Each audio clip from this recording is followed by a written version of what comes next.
We tailored it, and not that we're innately brilliant. Lowest cost, good. Whoa. Yeah. Oh. Good morning, and welcome to Making Money in Mobile Media. I'm Arthur Greenwald of Greenwald Media. I got to name the company after myself, which is really no problem. Nobody would argue with me. We have a really terrific panel here today, and the focus, of course, is literally what the title says: what makes real revenue in mobile media now and in the near future, not just the possibility of revenue, which we've been hearing about for years. And we have a terrific panel. I want to introduce them, not quite in the order that they're seated next to me. Mike Bloxham is best known for his team's pioneering work at Ball State University, studying in the real world how media consumption occurs 24/7. Recently, Mike returned to the commercial world as the executive director of the Media Behavior Institute. They market USA Touchpoints, which is a unique research product that shows content creators and marketers not only how many people consume their media, but where, when, during what activity, and how they feel about it. A really comprehensive 24-hour-a-day look at how people use media. We'll want to hear more about that. Scott Brown is not the Massachusetts senator who once posed nude. No, he is the Senior Vice President for Global Communications and Client Insights and Strategic Relations for Nielsen. And the reason he has all those titles is, frankly, wherever technology meets content, Scott is the guy. He's really a thought leader, and if you've gone to other conferences, CES, Digital Hollywood, many others, the NAB, he is frequently the person called on to talk about where technology is going in our business. Now, he has led Nielsen's efforts in creating new audience measures for DVR use and time-shifting programming, second screen viewing, and mobile platforms. He's also pushed development of some new technologies. One of the most interesting is Nielsen Media Sync. How many have heard of that? Well, you may have used ABC's Grey's Anatomy app, which syncs up additional content with the actual show in each episode, and that is a revenue opportunity we'll want to know more about. Randa Minkara, Senior Vice President of Revenue and Business Development for Fisher Communications, one of the leading television station groups with ancillary businesses. She handles programming and revenues for all the Fisher stations, notably their flagship KMO, KOMO, Como in their native Seattle, and all their digital properties, including new business development. Now, she's directly responsible for Fisher's leading role in developing new mobile DTV technology. That's the receiver chips that can now be put in all cell phones and mobile devices and tablets. And just 2 weeks ago at CES, she introduced their new apps and hardware and pioneered the development of that interface. So quite a lot of versatility there in Randa. And joining us as a late addition to the panel, and one we're happy to welcome, is Bill Deutsch. He's the founder and CEO of Linear Media, which develops and produces interactive media programs, including Subtext, the first American TV dating show that employs SMS messaging, and more recently, Hiring America, a social networking job recruitment show. Now, Bill's a lawyer by training, but he has special expertise in financing startup media ventures, and he was also instrumental in bringing mobile technology and business models from Scandinavia and Asia to the US market. Now, I'd like to ask each of you, starting with Scott down at the end, how big is the revenue potential for mobile video, both in terms of growing the audience for traditional television content and for dedicated mobile products? Well, first of all, Arthur, I'd like to thank you for that stunning introduction. I've never proposed nude to my knowledge, but in this day and age, one never knows with smartphones and cameras built in. Seriously, the answer to the question is a difficult answer to give. I think first what you have to do is look at the scale of mobile video, of the ability to consume video on a number of different devices, many of which were featured at the recent CES show.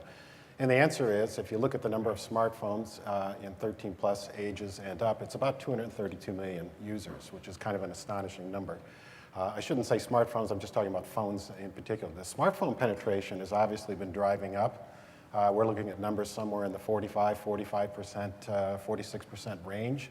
Feature phones are beginning to kind of diminish and disappear. ATSC mobile is becoming a factor. It was big at the show.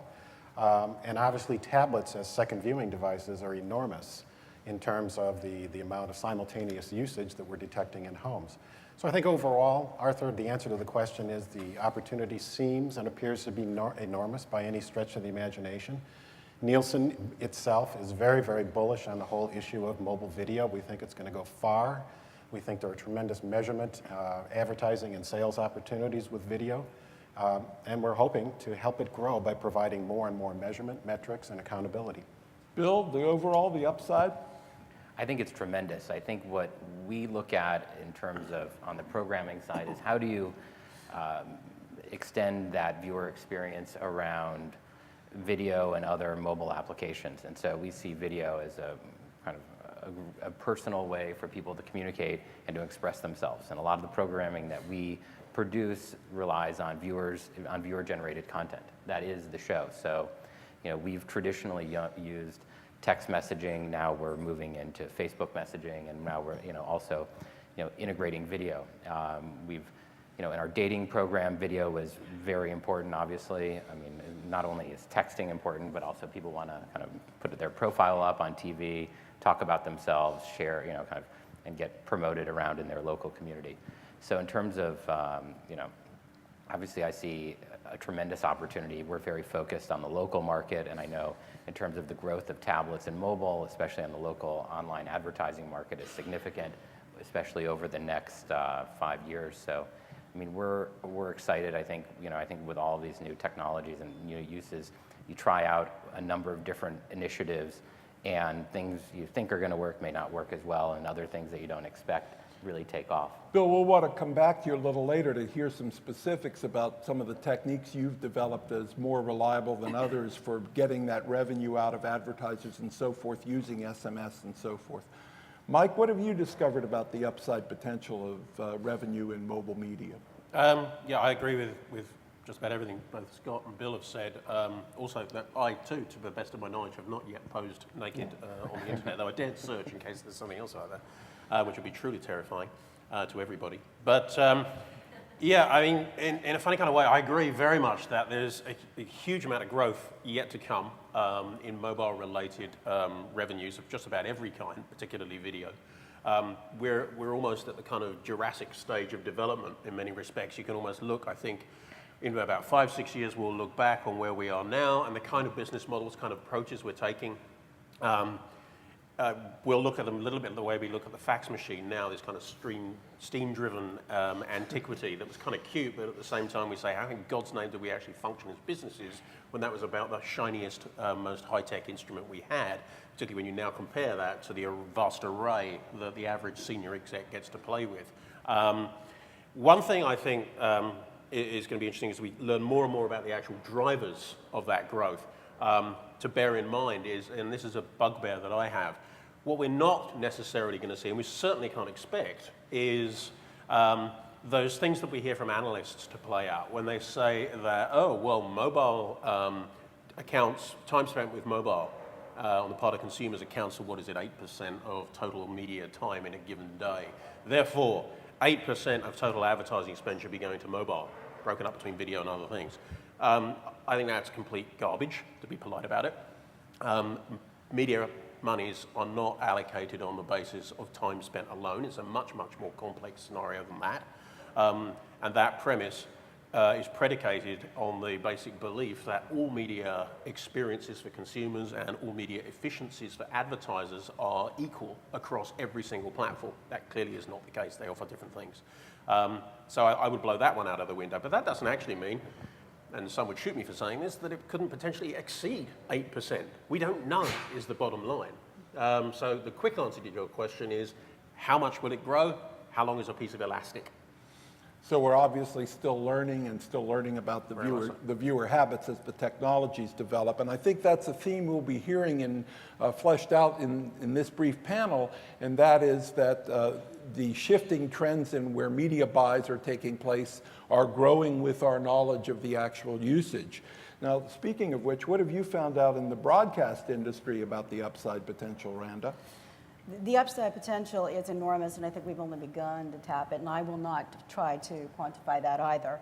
What I will say is the opportunity for customization, for rich interaction, is what we are finding resonates with our customers out there, and I mean that in both sense of the customers, from the consumer themselves, the viewer, and for our advertisers. That's where we're finding a return. And is it a quick return? No, it's growing. We know, anecdotally, that the combination of the second screen with main watching of television is one that enhances the other. It really enriches the experience, and it's the new water cooler. We know that the combination between television and the internet and television and mobile will now also come back and feed upon itself. It's a killer app, it's a killer combination when you reach broadly and then you reach with specificity when you're reaching a customer at that moment in the funnel, in that decision-making process when they choose whether or not they're going to call a Papa Murphy's or a Domino's. If you've got the advertising that lets them know about the offer and then that moment where they can redeem, that's where we're finding a lot of interesting opportunity. Mike, you were touching on some of the misperceptions about mobile, but where do you see, from your study, literally in laboratory and in home settings, following people around 24 hours a day to study their actual usage of mobile media, where do you see the greatest opportunities for both producers of content and advertisers? I think the greatest opportunity around mobile lies in the very fact of mobility itself. It's not as simple as saying, oh, there's this type of content, this type of audience, and so on. Different people will interact to and consume to a different degree, different types of content at different times, which is really easy to say, but behind that lurks a dark and menacing equation which one needs to work out, which is what kind of people, what kind of content, when and where, and what are the need states that you're actually satisfying. The great thing for mobile is that we're all carrying mobile devices. The vast majority in this room are smartphones. I would suggest probably all of them. If not, perhaps you're at the wrong convention, maybe the cement mixers convention down the road.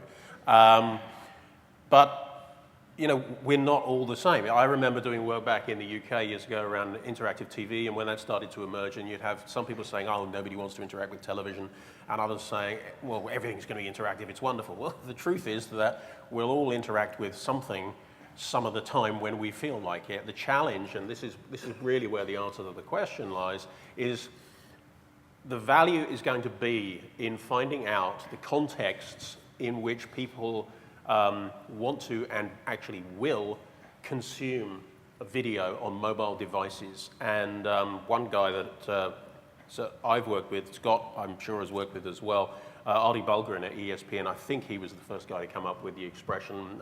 If not, I'm going to declare him to be. He talks about best available screen. The bottom line is we always gravitate towards the best screen that is available to us for the content and the need or desire that we have at the time. And with sports fans, to stick with that, sports fans, particularly the more avid male sports fans, they're voracious consumers of media. They're the velociraptors of media consumption. And we've done studies with these people, and they will obsessively follow it, and they will get their fix wherever they can, and mobile is a big thing for them. You know, tonight, as you may have heard, is the State of the Union address, and this is also the time of year where Nielsen issues its State of the Media report, this consumer usage report for just the year just past, 2011, just came out at CES. Scott Brown will tell you later where you can get copies of this. It's an extremely useful summary. But Scott, in short, what do you think are the greatest misunderstandings, misconceptions about mobile media usage? Well, thank you for the plug on the document. This is very, very good. So please see me later. I'll give you my email address, what have you. It gives you a context for lots of changes in usage that we're witnessing and some pointers and indicators of where things are going. Mobile video is very much a time and place sort of experience for most consumers. So it's time and it's place, and it's also packaging the content for the appropriate platform and for the appropriate distribution methodology. That is key. One of the things that we saw at the Consumer Electronics Show, which is like fascinating Taj Mahal of electronics, is a whole new generation of what I call smartphone 4s. Phones that are coming out now with 4G connectivity, with quad processors, with the ability to display 4-inch or better screen size in high definition. So it's no longer the technology that is a barrier. I mean, these devices are large, they're beautiful, they will probably function extraordinarily well.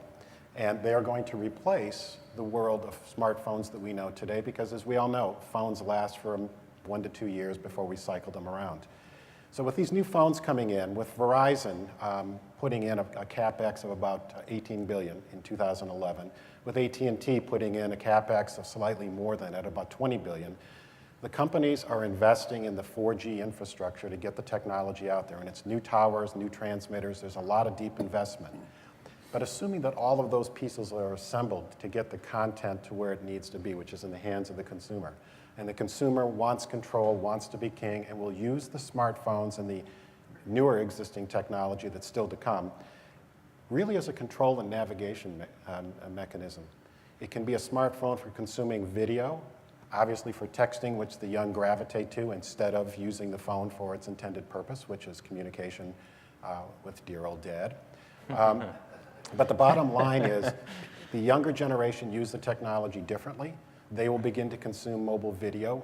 As I mentioned a bit earlier, Nielsen has already seen something of a shift beginning. And I don't mean to make this answer too long, but if you look at DVR time shifting has been around a long time, and it was thought to be the end of commercial television. It has not been that.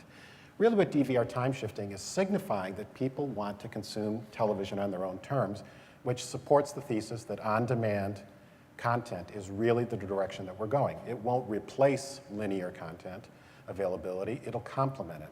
So people, I think, in the younger age groups, and Mike can probably confirm this, are more open to consuming on-demand content, paying for it to a certain extent as they go. And the whole pay model versus, advertising model still has to be rectified. I think it's going to be a combination of both. And I think the young tend to give away their privacy rights more so than those of us who are a bit older in life. And those privacy rights and the trade-offs that can take place can also fund models for actually making greater value in the mobile video space. I'd like to chime in here, Scott. I definitely believe that on-demand is important, but I also see live television and live events as driving mobile, because mobile is instantaneous, and I think what you see around a lot of social programming and social TV is that community. And it's very difficult to do that on demand or with pre-produced programming, because as you say, people watch at different times. It's hard to have that social experience. And I think if you look at sporting events, You look at live programming such as we're producing, the news. I think the ability to drive mobile and revenue, initially, I think obviously longer term I see kind of integrating with all programming, but I think if you look at what happens at sporting events, that the moments that people share are the moments of the event are when people are tweeting, when people are talking. And I think those moments will drive the initial revenue or kind of drive people to adapt certain applications and use them. And I think that that's something that we've seen in terms of driving revenue is that people like the instantaneousness of connecting with their friends. And I think whether I guess it's the connecting, I mean, connection is very important. I need to ask you to keep your answers short because I want to leave some time for audience questions. Speaking of which, if you have a question towards the end of our session, you need to come up to these microphones in advance so we'll be able to hear you. Now, you raised an interesting point about broadcasting and sharing in live TV, and a perfect opportunity to ask Randa about her work with mobile DTV. And for those of you how many of you are aware of mobile DTV as opposed to other forms of mobile? Very few of you, because there's still, it's not really been completely rolled out into the marketplace. Briefly, what is it, Randa, and how will broadcasters take advantage of it? Mobile digital television is what we think and know is the next iteration of where broadcasting is moving. So what it is an opportunity for you to use your phone or your second screen device, an iPad, iPhone, in order to receive over-the-air television signals right on the device. Now, the beauty of that is that it won't be using the bandwidth of the carrier and will allow you to augment your viewing and watch television on the go. We are working to have a consumer launch. It's a beta launch toward the end of the first quarter of this year. It was, as you mentioned earlier, rolled out at CES as a demonstration, and the companies that we were working with as the Mobile 500 Alliance, which is who our CEO, Colleen Brown, serves as the first president of that alliance, and that's a group of many broadcasters and many stations across the country, covering about 92% of the country. So there will be later on this year an opportunity for people to learn more and for us to conduct the test. It'll be, well, we're going to hold off for now for Okay. the questions, but it's important to know that this is essentially a piece of hardware, a new chip Yes. that is literally a miniature television receiver that can go either directly in your phone, and we hope to see them in carriers' phones soon, but will be available very soon as an add-on device to plug into your iPhone or iPad. And Randa has also helped to develop the app that has DVR capability built into the software so that you'll be able to record some of your favorite programs as they become available in this medium. I have on my phone actual pictures of the device. I was unable to bring one with me because I don't have them back from CES yet. But basically, it's a dongle at this point. That's just the first generation. And it attaches right to your device, and it has a little antenna in it, which allows you to pick up the signal. We're very excited about the future of that. I wanted to add one thing about live viewing, that we conducted a test as a television station, as a broadcaster with the Academy Awards in one of our markets last year, specifically in Seattle. And we had anecdotal evidence of people really turning on the television and say, wait, I need to see that dress. We had bloggers in, and we reached almost 1 million people through the network itself. Obviously not all in our market, but it was really exciting to see people very interested in communicating with each other via Twitter about a live event. And while I can't quite quantify this with Nielsen per se, we did our market that did this beat the national average. So we know how engaging the combination is of the two. And very briefly, in general terms, where do you see that revenue opportunity coming from? In advertising, is there the possibility of add-on fees for special services? What do you think the focus will be initially? The focus initially will be the advertising that we will be able to insert when people are changing channels. So with mobile digital television, for instance, the opportunity will be in the programming guide that you spoke of already, which is when you open up the app, is the first thing that you'll see. There's an opportunity there for advertisers. There's also an opportunity for a live interstitial or a animated interstitial. When you change the television station, so let's say you've got a roster of TV stations available on the programming grid, and you change the station, there's a little bit of a lag while the antenna picks it up. In that lag time is an opportunity to serve an interstitial. That can certainly be an add-on to a broadcast, or it can be something that is basically mobile in the moment and doesn't have to relate to what's on broadcast. As far as mobile digital television goes, the Mobile 500 Alliance will have it, it's free. It's over-the-air television and it will be free. There will be opportunities for broadcasters for subscription and for custom video and on the VOD as well. So there are opportunities that are built in. Bill, let's drill down to using existing technology like SMS messaging that you've pioneered and used with actual existing programs that have been on the air. What are some of the lessons you've learned about the money opportunities? I think they're tremendous as long as you're able to go. One is people, from an advertising perspective, as long as you're able to sell it, it works. And I think one of the challenges is getting people to show results and show them the return, and we've been successful at doing that. And I think in terms of the other interactivity, we know that people are, the way that we had initially structured it was we had, people paid to participate in the programming, and people were willing to pay, and they actually paid more for different types of functionality. So to have a larger message or to promote themselves more on the screen, they'd be willing to pay more. So what we found is people want that sort of connection, and there's, we're expanding what we're doing, and we're looking to kind of go beyond, and because we see there's a significant market here, and I think what's also exciting is that I think hearing what Randa was saying, I said, well, God, it's like, kind of being familiar with what's going on the mobile side on DTV. There's so many interesting ways of saying, while I'm watching TV, it is a mobile device. It is, the ability to quickly make a purchase, and I think commerce is going to really kind of become very significant here. Mike, you've studied actual usage, in so many lifestyle choices and locations. What are your insights about how the advertising revenues are shifting eventually towards individual digital marketing as opposed to just gross buys of demographics and eyeballs? Well, there's no doubt that media allocation is becoming more targeted as a result of audience fragmentation, platform fragmentation, function fragmentation on platforms as well, in terms of what they're able to offer. With interactivity came a whole layer of complexity. And advertisers and their agencies need to be able to effectively respond to that. There's no question.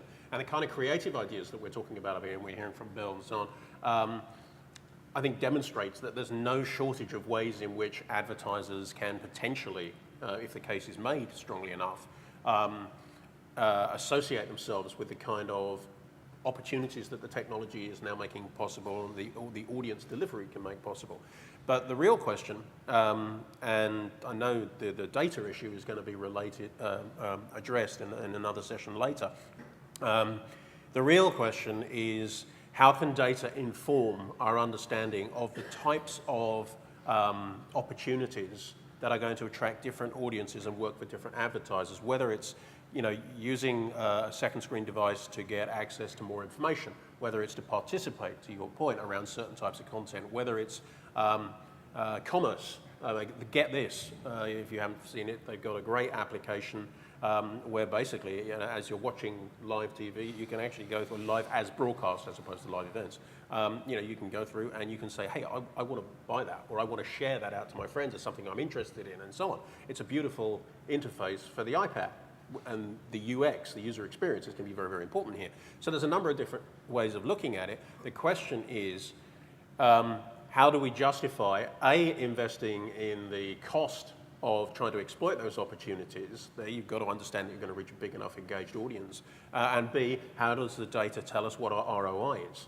And I think that's actually going to be very, very important to understanding where the opportunities really are. Because there's no doubt people will engage with the right type of content kind of wherever they are.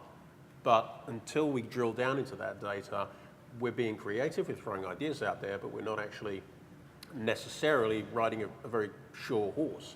The other factor I think we need to bear in mind is what's in it for the networks. You know, it's one thing to come up with great ideas for social TV and all the rest of it, and there's a whole load of stuff going out in what is a very hot and sexy space right now around second screens, but can't help thinking the networks are sitting there biding their time saying, well, okay, let's keep an eye on this, but there's a limit to the amount of time I'm going to let somebody play around my content and not want a piece of that action. And I think actually that's one thing that makes Get This very smart. They've actually started cutting deals with networks. Well, speaking of which, Scott at Nielsen, in partnership with ABC, has developed the Media Sync product. Yeah. What have you learned already from the Grey's Anatomy experiment? Sure. Well, first I'd like to just, point out that relative to the remark Bill made earlier about live TV is still king. No question about it. That's what everybody wants. And the whole idea behind Media Sync was to develop an application that could be downloaded from the iTunes library and could be a companion application that would run on the iPad or another tablet device, not interfere with the principal broadcast, but complement it. And so we have this application for Grey's Anatomy and for a handful of other programs that makes use of embedded Nielsen identifiers, which are these cool little watermarks that are part of every piece of content that's out there for ratings data. And it really zeroes in on those little watermarks, and it creates an interactive experience for the user. So the user can watch Grey's Anatomy and participate in quizzes, information, bios about the actors, where the plot's going, so forth. But also, curiously, you can interface with any of your social networks, your Facebooks and so forth. And that's key because people love to be a part of ecosystems, whether it's a technology ecosystem from Apple or if it's an Android-based ecosystem. People belong to ecosystems of belongingness, and they want to share things, share observations, and spark interest with other friends and people they collaborate with. So we think the second screen applications are huge, and most importantly, the networks are not troubled by it because it really doesn't take away from the viewing experience. And does it automatically provide some of the highly targeted digital data about the end users? It provides back-end information, yes, So, which we obviously harvest in cooperation with the program content provider. and I have not seen ads on the Grey's Anatomy app. Have they started to appear yet? Not as yet. I mean, what you're seeing with the Grey's Anatomy is you're seeing the full episode. You're getting everything. The original linear content with the ads, but also with that application running, you've just got a separate experience that doesn't kind of interfere. Now, the future of Media Sync is it's being tested with 4 or 5 major program suppliers. Then we're going to ramp it up as our new watermark, which is the Nielsen identifier, gets greater acceptance in the industry. Eventually, where this goes, Arthur, is it goes into the hands of the advertisers, who will also use it as an engagement tool. And it's got tremendous opportunities there as well. And to leap ahead, when those shows go into syndication, the watermarks remain, That's and right. you can refresh that Watermarks- content. Right, the Nielsen watermark identifier is highly durable, so it doesn't go away, whether the program transit overseas or goes into syndication, what So have you. it's also value added for local stations who may want to Absolutely. develop local content for their syndicated That's right. runs of the shows. That's right. Well, I need to ask about something you mentioned to us earlier today, Randa, when we were preparing for this. You said you have a group of millennials working for you that you've nicknamed the Dangerous Thinkers Club. And I mention this because, speaking of misconceptions, one thought I want to leave you with is that whenever you hear the word viral, run away. Viral is not a good thing. It's not a strategy. You can't control it, and almost nobody has ever monetized it. But what is predictable, and what have you learned from the young people that are working in actual television stations? They consume media very differently, and I think that is fair. We know that. And by the way, they named themselves the Dangerous Thinkers Club. We did not impose that on them. But what we have the group there, and it's an opportunity for us to talk to them and to ask them to work with us to influence our business and how we change our business. One of the things that they helped us do, we just launched a live streaming news opportunity, and it's 24 hours, and it's just on the internet. It's a channel, and it's turned out to be terrific. We had a big snow event in Seattle recently, and what we were able to do was augment our newscast with it. So sometimes it mirrored what was on the newscast, and other times it didn't. And we learned from them that they want local, local, local, local. They want it when they want it, they want it where they want it. And the local was the part that was very interesting to us. That's what led us into our work in launching the hyperlocal websites, and from that, growing it into how do we take news from the community and turn it into something more interesting. And that's one of the ways we've applied what we've learned from them at this point. And to be clear, local in this context does not mean the entire market, it means neighborhoods. Yes, yes. And we have community writers that go out into the community, live in the community, talk to the not only just at Starbucks, they'll sit there and have conversations with everyone around them, and we learn from them what is important to that community. We have, obviously real-time metrics. Anything that is on the internet, it's also part of our app, our mobile apps, by the way. You can choose your neighborhood and get that information, and then there's related information next to it. We have pulled back and learned that information comes through the community. That's the stuff people want to hear. Those are the stories that resonate. A recent example is a little neighborhood called Edmonds. We have a community writer there. She happened to find an interesting person, wrote a story about her, and GMA came out and put the story on the national news. It was just an interesting story. And that's the kind of thing that we're pulling back in and finding that really resonates with our viewers. I remind you that now's a good time to come up to the microphones if you have a question. We'll get to you in just a moment. I want to ask Scott one more big picture question. And from what you've seen about the actual changing trends of especially younger viewers coming up, you say they still value traditional television, network programming that is broadcast and cable network programming. Do you see mobile devices and the increasing ability to watch when you want disrupting the traditional day parts programming strategy and the ways those things are monetized? Yeah, I think that's probably true, Arthur. I mean, let's face it, the younger people increasingly want everything on their own terms, and nothing wrong with that. The good news from the media standpoint is Nielsen numbers are showing growth of television across the board. So TV continues to grow year after year. It's astonishing. The presence of these new platforms is merely a plus, in our opinion. If you look at the advent of the iPad and tablet technology, it's sort of a bounded experience in the home today because, if you go through your user, your Time Warner Cable or Comcast provider, that app is only available within your home. But the day isn't very far off when the tablet will become a truly portable device, take on a plane, and you'll have content available. It may not be live, probably won't be if you're on a plane, but that day can come as well. So we think it's all to the good. We really don't see threats per se, but there is definitely sort of this changing element of scheduling, programming, so forth, the day part and so forth, that is going to come under increasing scrutiny over time, no question. Well, for those of us who fly JetBlue, if the programming ain't live, change airlines. There you go. We have a question. Yes, this question is it Randa? Randa. Randa. With your mobile DTV chip, how do you guys determine which channels will be available with that app? That's a very good question. We are working right now with a variety of different content providers, whether it's networks and or otherwise, and we need to obviously secure the permission in order to do that. It will be done not necessarily on a market-by-market basis, but there are two different groups out there. One's called the MCV, and there are a number of stations a member of that group, and then there's the Mobile 500 Alliance. Everybody works together with the OMVC, the Open Mobile Video Coalition, who set the standards. The Open Mobile Video Coalition's role was really to set the standards and to work. Well, in the with interest of legislation. time, sorry to interrupt, but let's agree that in a few years we hope all channels will Yes, be available. we do. All channels will eventually be available. When we do our beta launch, we will launch with just a few. Okay, but initially you said Mobile 500, and who the other company that makes the decision? The first one mobile you said? content venture, that's MCV? ATV. MCV. MCV. MCV. Yes, is the second group also working. I think competition is terrific for the industry. We're both innovating in different ways.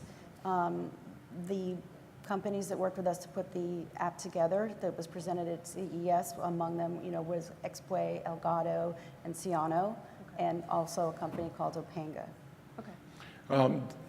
Again, in the interest of time, I frequently write for tvnewscheck.com, and if you Google mobile DTV and my name Greenwald, you'll come up with a summary article that explains many of these details that were unveiled at CES. Mike, I wanted to ask you, since there appear to be no more audience questions, what one lesson would you want to leave the audience with in terms of the most surprising fact you've discovered about how and when people are using mobile devices? Actually, I don't know that it's surprising, because surprise is always in the eye of the beholder. The lesson I would suggest, or the takeaway from what we do, and I think to a large extent the kind of information one will get from Nielsen as well, and I do recommend that brochure, by the way, independently. It's very good. Good stuff. It's also free, which helps. Is basically, it's all about context. If you can understand the context in which the audience and users of particular types of content are most likely to use different types of video and so on, different times, different need states, what they've been doing or are doing at the time, then you can be relevant. Then what you're doing can actually resonate, and you're going to find more people using it, and then whatever business model you place around it, whether it's advertising, whether it's commerce or whatever, you're going to generate more revenue, more ROI off the back of that. It's hard to get to. It's the reason we set up USA Touchpoint, so we can dive into those sorts of things. But nothing gets used out of context. I mentioned sports earlier on.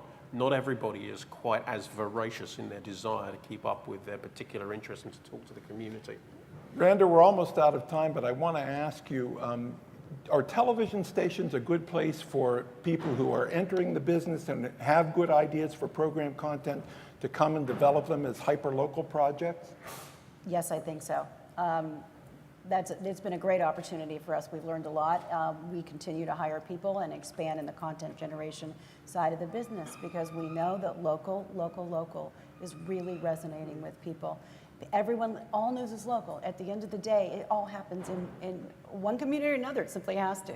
And so we have found that really, really works. And we're getting a lot of great content and great ideas from that. So please, bring your ideas. Scott, where can people get this excellent brochure of yours? Well, you can reach me at Scott, scott.brown@nielsen.com.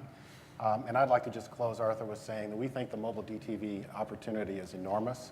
We think that the local stations can benefit enormously. And quite frankly, Nielsen will be prepared and ready and is working with the companies so that we can provide the additive measurement that will be required. So scott.brown@nielsen.com, best way to get this. I'll send it to you. Scott Brown, Bill Deutsch, Mike Bloxham, Randa Minkara, thank you very much for joining our panel. Thank you very much for coming live, and those of you watching at home streaming in your pajamas.